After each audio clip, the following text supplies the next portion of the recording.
ನಾನು ಸರ್ಕಾರಿ ಮಾದರಿ ಉನ್ನತ ಹಿರಿಯ ಪ್ರಾಥಮಿಕ ಶಾಲೆಯ ಮುಖ್ಯ ಶಿಕ್ಷಕನಾಗಿ ಕರ್ತವ್ಯ ನಿರ್ವಹಿಸ್ತಾ ಇದ್ದೇನೆ. ನಮ್ಮ ಶಾಲೆ ಇಡೀ ಪುತ್ತೂರು ತಾಲೂಕಿನಲ್ಲಿಯೇ ಅತ್ಯಂತ ಹೆಚ್ಚು ಮಕ್ಕಳಿರುವ ಶಾಲೆ. ಅಂದರೆ ಸುಮಾರು 887 ಮಕ್ಕಳು ನಮ್ಮ ಶಾಲೆಯಲ್ಲಿ ಕಲಿತಾ ಇದ್ದಾರೆ. ಶಾಲೆಯು ಒಂದು ಉತ್ತಮ ರೀತಿಯಲ್ಲಿ ಮುನ್ನಡೆಯುತ್ತಾ ಇದೆ.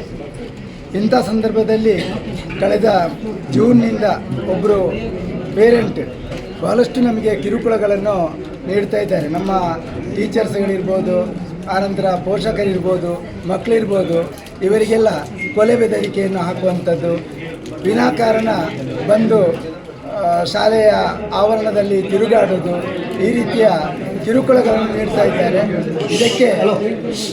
ಇದಕ್ಕೆಲ್ಲ ಒಂದು ಪರಿಹಾರ ಆಗಬೇಕು ಅಂತ ನಾನು ನಮ್ಮ ಶಾಲೆಯ ಮುಖ್ಯ ಶಿಕ್ಷಕನಾಗಿ ವಿನಂತಿಯನ್ನು ಮಾಡಿಕೊಳ್ತಾ ಇದ್ದೇನೆ. ನಾನು ಹಾರಡಿ ಶಾಲೆಯಲ್ಲಿ STMC ಅಧ್ಯಕ್ಷ ಆಗಿದ್ದೇನೆ.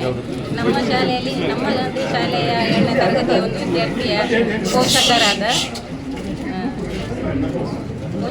ಶ್ರೀಯುತ ಅನ್ನೂರವರು ವಿನಾಕಾರಣ ಶಾಲೆಗೆ ಬಂದು ಶಾಲೆಯ ಟೀಚರ್ಸಿಗೆ ವಿಳಾಸ ಕೇಳುವುದು, ಮೊಬೈಲ್ ನಂಬರ್ ಕೇಳುವುದು, ಮಕ್ಕಳಲ್ಲಿ ಟೀಚರ ಬಗ್ಗೆ ವಿಚಾರಿಸುವುದು, ಮಕ್ಕಳಿಗೆ ಬೆದರಿಸುವುದು, ಕೊಲೆ ಮಾಡ್ತೇನೆ ಅಂತ, ಗೌರ್ಮೆಂಟಿಂದ ಸಿಗುವ ಟ್ಯಾಬ್ಲೆಟ್ಗಳ ಬಗ್ಗೆ ಅದರಲ್ಲಿ ವಿಷ ಇದೆ, ತಿಂದರೆ ಸಾಯ್ತೀರಿ ಅಂತೆಲ್ಲ ಹಲವಾರು ದೂರುಗಳನ್ನು ಕೊಟ್ಟು ನಮ್ಮ ಶಾಲೆಯ ವಾತಾವರಣವನ್ನು ಕೆಡಿಸ್ತಾ ಇದ್ದಾನೆ.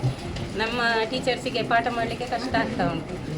ಎಷ್ಟು ಸಮಯ ಆಯ್ತು ಇದು ಸಾಧಾರಣ ಜೂನಿಂದಲೇ ಈ ವರ್ಷ ಸೇರಿದ್ದು ಶಾಲೆಗೆ ಸೇರಿ 1 ತಿಂಗಳಲ್ಲೇ ಕಿರುಕುಳ ಸ್ಟಾರ್ಟ್ ಆಗಿದೆ. ಮಾಹಿತಿಯಲ್ಲೆಲ್ಲ ಸಲ್ಲದನ್ನೆಲ್ಲ ಕೇಳೋದು, ಪೇರೆಂಟ್ಗಳ ಅಡ್ರೆಸ್ ಕೇಳೋದು, ಟೀಚರ್ಗಳ ಅಡ್ರೆಸ್ ಕೇಳೋದು, ಈ ಥರ ಹಲವಾರು ರೀತಿಯಲ್ಲಿ ಕಿರಿಕಿರಿ ಮಾಡಿ ಪೇರೆಂಟ್ಸಿಂದ ತುಂಬ ಕಂಪ್ಲೇಂಟ್ ಬರ್ತಾ ಇದೆ. ಟೀಚರ್ಸ್ಗಳಿಗೂ ಪಾಠ ಮಾಡಲಿಕ್ಕೆ ಸರಿಯಾಗಿ ಆಗ್ತಾ ಇಲ್ಲ. ಈ ಎಲ್ಲ ಸಮಸ್ಯೆಗೆ ಪರಿಹಾರ ಬೇಕಂತ ನಾವು ಇಲ್ಲಿಗೆ ಬಂದಿದ್ದೇವೆ. MLA ಅವರು ಅದಕ್ಕೆ ಪರಿಹಾರ ಮಾಡಿ ಕೊಡ್ತಾರೆ ಅಂತ ನಂಬಿದ್ದೇವೆ. ಕಂಪ್ಲೇಂಟ್ ಕೊಟ್ಟಿದ್ದೀರಾ? ಕಂಪ್ಲೇಂಟ್ ಕೊಟ್ಟಿದ್ದೇವೆ. ಯಾವಾಗ ಕೊಟ್ಟದ್ದು? ಕಂಪ್ಲೇಂಟ್ ಶನಿವಾರ ಕೊಟ್ಟಿದ್ದೇವೆ, ಪೊಲೀಸ್ ಸ್ಟೇಷನಲ್ಲಿ ಕೊಟ್ಟಿದ್ದೇವೆ, ಮಕ್ಕಳ ಕಲ್ಯಾಣ ಇಲಾಖೆಗೆ, ಯುವ ಆಫೀಸಿಗೆ ಎಲ್ಲ ಕೊಟ್ಟಿದ್ದೇವೆ.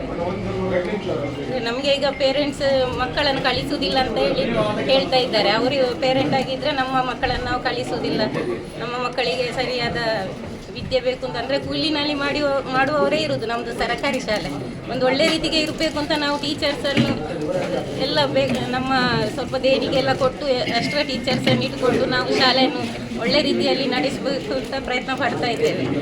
ಇಂಥದ್ದು ಒಂದೊಂದು ಘಟನೆ ನಡೆಯುವಾಗ ನಮ್ಮ ಶಾಲೆಗೆಯೂ ಕೆಟ್ಟ ಹೆಸರು ಬರ್ತದೆ. ಎಲ್ಲ ಟೀಚರ್ಸಿನವರಿಗೂ ಅದರ ಬಗ್ಗೆ ಸ್ವಲ್ಪ ಬೇಸರ ಇರುವ ಕಾರಣ, ಇನ್ನು ಎಕ್ಸಾಮ್ ಟೈಮ್ ಆದ ಕಾರಣ ನಮ್ಮ ಶಿಕ್ಷಣದ ವ್ಯವಸ್ಥೆ ಸ್ವಲ್ಪ ಇನ್ನು ಮುಂದೆ ಆಗುವ ಅಂದಾಜು ಇದೆ. ಅದರಿಂದ ಅದಕ್ಕೆ ಒಂದು ಪರಿಹಾರ ಮಾಡಿಕೊಡ್ಬೇಕು.